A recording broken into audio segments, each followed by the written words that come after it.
For the latest in strategic affairs, subscribe to our YouTube channel. Click the bell icon for more updates. Did you know that since 2013, India has lost 55,000 high net worth individuals or HNIs? Did you know that in 2022, India produced nearly 110,000 dollar millionaires?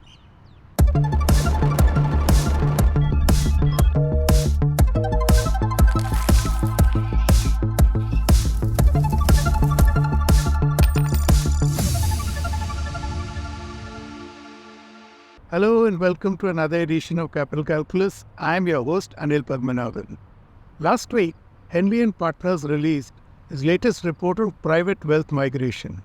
It shows that 6,500 high net worth individuals or HNIs will leave India.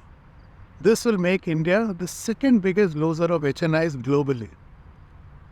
Further, the report discloses that 55,000 HNIs have left India in the last 10 years.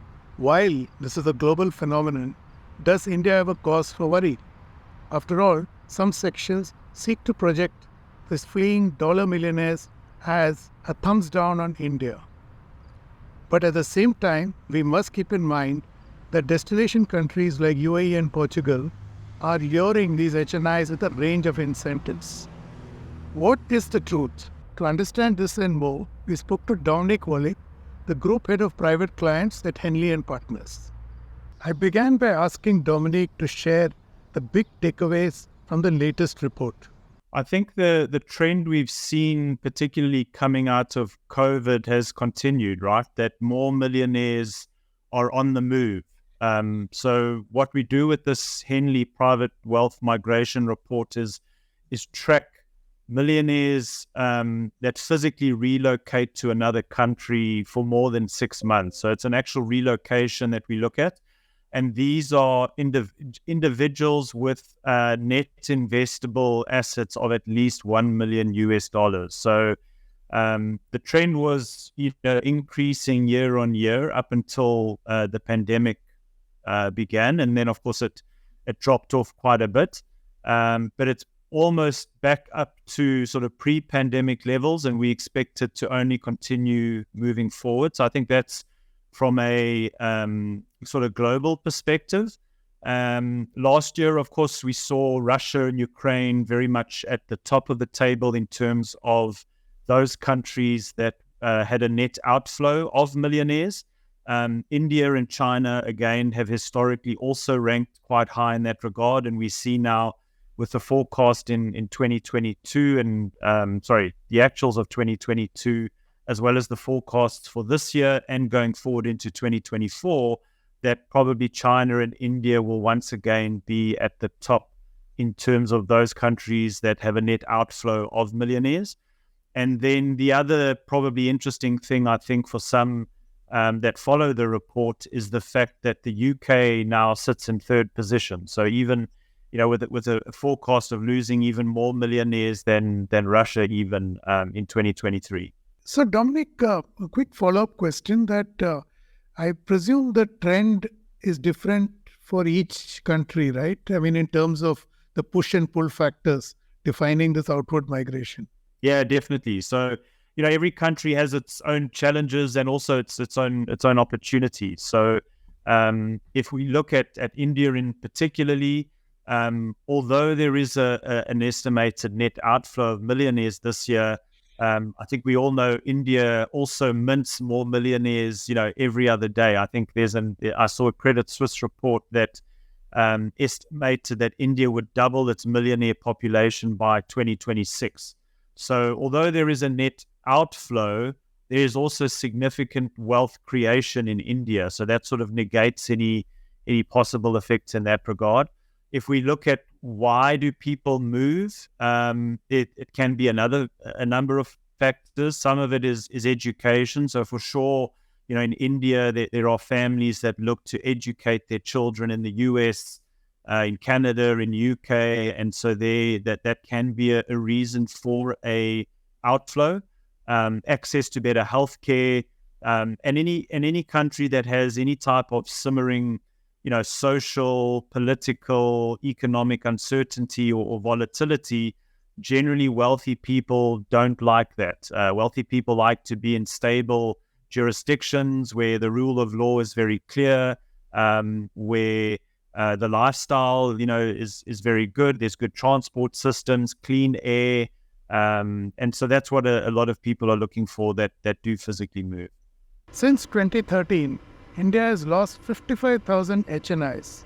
I was curious to know as to whether this was a cause for alarm. I wouldn't say so in India's case. I think in places like China, it's probably something that the government would look at in terms of their sort of policies and the reasons why that outflow is happening. But as I said, with India, there is so many opportunities locally that people, you have a lot of successful entrepreneurs that build successful businesses. They employ lots of people. And even though they may physically move to Dubai or Singapore, for the reasons that I touched on earlier, their business and their main source of income is still in India. So if anything, COVID taught us we don't have to live outside the factory door. You can actually live in another country and run your very successful business in your country of origin. And so I think that's certainly the case in India. And as we've seen in terms of the net inflows, places like Dubai and Singapore are very popular for wealthy Indian, promoters and business owners to be basing themselves. Both countries offer excellent opportunities for healthcare and education for the family, but also have very good air links back into India. Mumbai, Dubai is a quick sort of 3-hour flight. And so I don't think that's something, particularly from an Indian perspective, to raise any concerns. So, Dominic, you just made an interesting point that wealth creation in India is growing very rapidly. So, we are generating several millionaires. So, is India creating more millionaires than they are losing them? Or is it the other way around? No, definitely wealth creation outpaces, that net outflow. I think we have another report where we look at centimillionaires. So centimillionaires being defined as those individuals that have a net investable assets of over $100 million. India is second only to Vietnam that in terms of the growth rate there. So India is expected to have an 80% increase in centimillionaires over the next decade or so. Only Vietnam globally has a higher growth rate of centimillionaires. So for sure, the wealth creation in India will definitely outstrip those that are leaving, for other opportunities. And a lot of them return as well. We have a lot of clients personally that obtain residence in Europe or in Singapore or Australia. They go, they learn a lot, they make money as well, but a lot of them do also return to India in the long run. So what you're saying is it's like a kind of revolving door. So I just want to ask you something. You mentioned earlier that it's become easy to run your firms from remote locations. So in a sense, what you're trying to say is the commoditization of production and creation, also the globalization, is more of a pull factor, making it easier for you to sit in remote locations and operate, right? Yeah, 100%, for sure. I mean, I look at my own job. As long as I personally have a laptop and my mobile phone and a good Wi-Fi connection, I can work from anywhere in the world. And I think a lot of promoters and entrepreneurs are in a similar position. Do these playing dollar millionaires hurt the perception about India? Honestly, I think it's if anything, it's good, right? I mean, Indians are highly qualified, skilled, talented people. If you just look at, those guys sitting in Silicon Valley and the skills that they bring into places like the US and global industries, and who's leading, some of the biggest multinational corporations globally, they're always Indians, right? So I think they do move. People move. I mean, if you're looking for better opportunities, whether it's for work or elsewise, sometimes you have to physically relocate to learn something new, to gain a bit more, not only on the wealth side, but even on the skills and talent side. And as I said, we do see a lot of that happening, but also, there are certainly those that go abroad, learn new skills, and actually come back to India to take advantage of the opportunities that present there. And are you seeing any patterns in the HNI migration in terms of sectors, or is it like across the board? I would say it's largely across the board, but certainly in the fintech space, we see a little bit more movement. And even in our sort of core services, which is assisting these families to acquire residence by investment, there are also a lot of talent visas available. So the UK has a global talent visa. Australia has a very interesting global talent visa, which is targeting, highly skilled individuals that are industry leading, accolade winning individuals that bring their talents to those countries. So we saw quite a lot of individuals out of places like Bangalore last year that were looking at the global talent visa in Australia as an example, and they were primarily in the fintech space, agri-tech, that type of thing. So, staying with the subject, there are several countries which are providing incentives for drawing HNIs, or probably this highly qualified personnel. I want to draw your attention to UAE and Saudi Arabia. Both these countries have recently amended their laws and made it easier for family businesses to locate here and operate with reasonable amount of freedom. So are these also playing, as influencing factors? Yeah, certainly.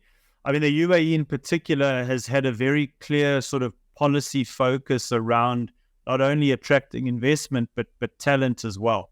And so they've had a very successful golden visa program that's been available for a few years now. I think about 88,000 individuals got a golden visa for the UAE in 2022. And as I said, that's targeting not only high net worth individuals if they have 2 million dirhams, which is about 550,000 US to invest into property, but also talent. So they've got a special talents category for, executives that earn over 30,000 dirhams a month, but also for doctors and scientists. And in some cases, they even offer golden visas to high achieving school students to make sure that those families, remain and make their life in the UAE. So for sure, there's a clear policy to attract these individuals. And of course, Saudi Arabia now very much comes into that equation as well, as they look to accelerate their own development there in the Middle East, and very much look to compete now with what Dubai has achieved in terms of attracting expats that come and, work and spend money and make their lives there. The big takeaway then is that HNIs worldwide today have an option to vote with their feet. Further, commoditization of production, globalization, and superfast communications have made it easier for anyone, leave alone HNIs, to operate from foreign locations. Incentives by destination countries to lure these HNIs only makes this task even easier. India today is in a sweet spot. It is producing far more dollar millionaires than it is losing. Further, these exiting HNIs are joining the ranks of India's powerful diaspora, adding to India's soft power. Thank you for watching. Don't forget to subscribe to Strategies Global on YouTube. Hit the bell icon so that you don't miss any updates. And please do share your thoughts, ideas and suggestions with us. I'm available on Twitter at Capital Calculus. I'll be back next week with another episode. Till then, stay safe.